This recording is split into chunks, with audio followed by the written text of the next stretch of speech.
Hello everyone, welcome to History and Culture.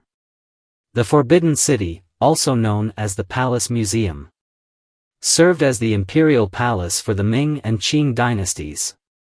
It is the largest and best preserved ancient wooden structure complex in the world.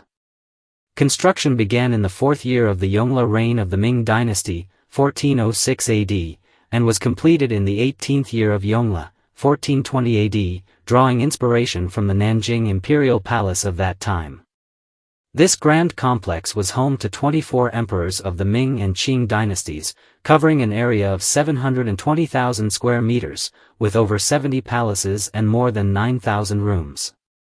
In ancient times, the Forbidden City was not only the center for the emperor's political machinations but also held many little-known stories, such as the daily lives of the emperor and his concubines. The institution responsible for managing these affairs was the relatively obscure Jingshi Fang, which fell under the Imperial Household Department. At first glance, the name Jingshi Fang seems quite ordinary, as if it merely handled trivial palace matters. In reality, its responsibilities were quite significant. It managed the daily needs of the emperor and his concubines, conducted rituals and prayers, and even handled some delicate, sensitive matters, ensuring everything was done flawlessly. Sometimes, those palace secrets that are hard to find in official histories were meticulously recorded in the archives of Jingshi Fang. The young eunuchs working there were efficient, well-informed, and adept at the palace's unwritten rules. With a single command from the emperor or a subtle hint from a concubine, the eunuchs of Jingshi Fang would understand and make proper arrangements, skillfully navigating between power and daily life. It can be said that Jingshi Fang is a living history of the Forbidden City, witnessing the rise and fall of dynasties while recording the love and hatred behind the dragon bed and phoenix throne. For the emperor, the daytime was filled with state affairs, while at night he bore the heavy responsibility of ensuring succession, all while maintaining stability in the harem. In ancient times, the imperial harem was vast, often consisting of numerous wives and concubines. Typically divided into 3 palaces and 6 courtyards, with as many as 72 concubines, and in some cases, even hundreds. However, not all concubines had the opportunity to spend the night with the emperor. The selection of which concubine would be favored was strictly arranged by Jingshi Fang according to established regulations.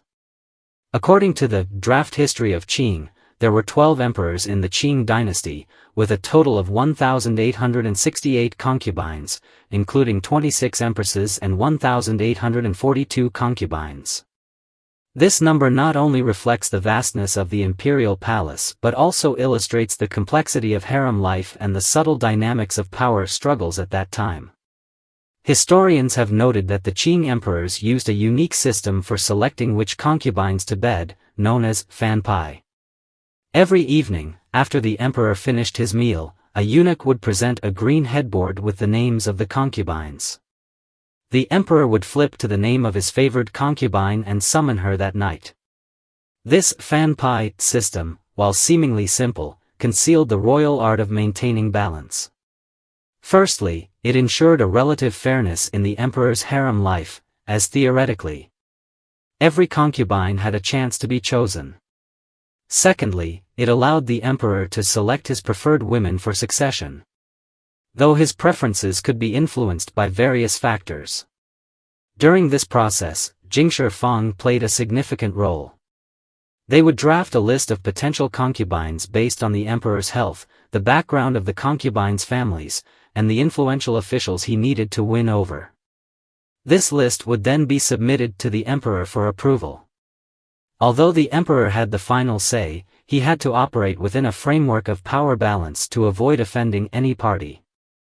Once selected to spend the night with the emperor, it was a tremendous honor for the concubine. But it also meant going through a series of elaborate preparations. First, the concubine would bathe and change clothes, with the bathing water needing to be warm and infused with specific fragrances, such as rose, jasmine, or sandalwood. These fragrances not only masked body odor but also enhanced the romantic atmosphere. Next, a eunuch would wrap her in a specially designed garment, leaving only her head and hands exposed. This garment was not made of ordinary fabric but was crafted from high-quality silk, lightweight and soft. According to relevant historians, the purpose of wrapping was for safety considerations, to prevent concubines from hiding sharp objects and harming the emperor. Additionally, wrapping could cover the bodies of the concubines, avoiding the emperor seeing any physical flaws at a glance during intimate moments, which could affect his mood. There are historical records indicating that Emperor Jiaqing of the Ming Dynasty, the 11th emperor, ruled for a lengthy 45 years, making him one of the longest reigning emperors in Ming history. His life was both legendary and controversial, with many events during his reign still provoking thought today. The incident of Renyin Palace occurred in October of the 21st year of Jiaqing's reign, 1542. At that time, Emperor Jiaqing was nearly 50 years old. His temperament had become increasingly suspicious and irritable, with erratic emotions. The lives of the women in the palace were extremely difficult under his rule. Emperor Jiaqing was particularly harsh with the palace maids, often meting out severe punishments for minor mistakes, and some maids even died due to his cruelty. Historical records indicate that around 200 palace maids died under his abuse. During this time, Emperor Jiaqing was superstitious about Taoism and obsessed with alchemy, pursuing the so-called immortality. He even forced palace maids to take menstrual regulation drugs, viewing their menstruation as precious materials for his alchemical practices. This extreme behavior led to many palace maids dying from excessive blood loss or being killed by him to keep it a secret. In such a terrifying environment, the palace maids lived in endless pain and fear, their hearts filled with anger and despair. To escape this fate, some maids decided to join forces to assassinate Emperor Jiaqing, seeking a glimmer of hope for themselves and their sisters. The planners of the Renyin Palace incident were Wang Ningpin and Qiao Duanfei, both concubines of Emperor Jiaqing. However, their low status in the palace and failure to bear him children naturally filled them with dissatisfaction and resentment towards the emperor's favoritism and power. On that October night, Wang Ningpin and Qiao Duanfei gathered a dozen palace maids, the most notable being Yang Jiaqing, a maidservant of Qiao Duanfei who often accompanied the emperor and her. Yang Jiaqing was deeply disgusted by Emperor Jiaqing's brutality and obsession with Taoism, thus becoming a main executor of the assassination plan. That night, Emperor Jiaqing, as usual, went to Qiao Duanfei's chamber, spending a pleasant evening with her before falling into a deep sleep. Yang Jiaqing and the other maids seized the opportunity, quietly slipping into the chamber to strangle the emperor with a yellow silk cloth. They not only wrapped the cloth around his neck but also attempted to stab him with hairpins to hasten his death. However, at the critical moment, Emperor Jiaqing awoke, began to struggle, and tried to shout, but his mouth was blocked by the cloth, and his face was covered. However, a fatal mistake occurred during the assassination attempt. Due to excessive force, the maids tightened the rope too much. But they could not strangle Emperor Jiaqing. In a state of panic, they continued to pull, hoping for success. Eventually, a turning point arose. A maid named Zhang Jinlian, terrified, chose to escape and rushed to report the conspiracy to Empress Fang. Upon hearing this, Empress Fang was horrified and immediately led the palace guards to Qiao Duanfei's chamber. When she arrived, she saw Emperor Jiaqing nearly suffocated with his neck constricted. The scene was tragic. Without hesitation, Empress Fang swiftly directed the capture of all the involved maids and rescued Emperor Jiaqing, sending him to the imperial physician for treatment, ultimately saving his life. After this palace coup, none of the maids involved in the assassination were spared. They were all executed. Furthermore, the rules governing the emperor's intimate encounters in the palace underwent drastic changes. After entering the Forbidden City, the Qing Dynasty made some improvements to the Ming Dynasty's system of bedchamber attendants. This not only made the system fairer but also helped prevent the emperor from being harmed by women concealing weapons or poison. Therefore, when the concubines attended the emperor, they had to completely undress and were wrapped in special coverings by eunuchs, leaving only their heads, hands, and feet exposed. They were then taken to the emperor's sleeping quarters, where they would emerge from the coverings to share the bed with him. The palaces designated for these encounters were carefully chosen, usually located near the emperor's sleeping quarters in a side hall.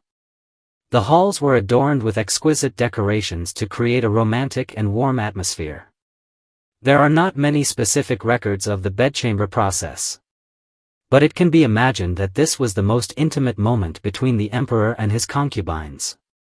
The emperor would first engage in simple conversation with the concubine to understand her situation and enhance their mutual understanding, before they both retired to bed. After the encounter, the concubine would be carried back to her own quarters by a young eunuch from the service department.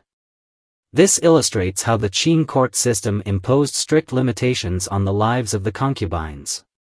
Their treatment varied according to their rank, from the empress, imperial consort, concubine, noble lady, regular lady, to the lowest-ranking women. Each rank had strict divisions, complicating their lives. Concubines had to adhere to tedious court etiquette daily, with every detail of their lives strictly regulated. Their day began with morning greetings to the empress, followed by lessons in needlework and etiquette, and evenings spent either attending bedchamber sessions or court banquets. This regimented lifestyle left them with little freedom. Additionally, concubines had to be cautious in their words and actions to avoid offending the emperor. Competition for the emperor's favor was fierce in the palace, leading them to meticulously groom themselves to meet his preferences. And some resorted to bribing eunuchs or sabotaging other concubines to gain an advantage in the struggle for affection. However, this brutal competition often caused many concubines to lose their sense of self and even pay with their lives. Historically, many concubines were cast into the cold palace or even executed due to rivalry. Many spent their lives without the chance to attend the emperor, dying in solitude within the deep palace. Even those who enjoyed the emperor's favor could not maintain their status for long. He often preferred novelty, leading to their isolation and a bleak existence once their favor waned. In such an environment, the women of the Qing Imperial Harem faced not only power struggles but also emotional loneliness and survival pressures. Their lives, although wrapped in luxurious palaces, were often filled with helplessness and sorrow. This is the History and Culture channel. Liking and subscribing are the greatest help and support to us. Thank you everyone and see you in the next time.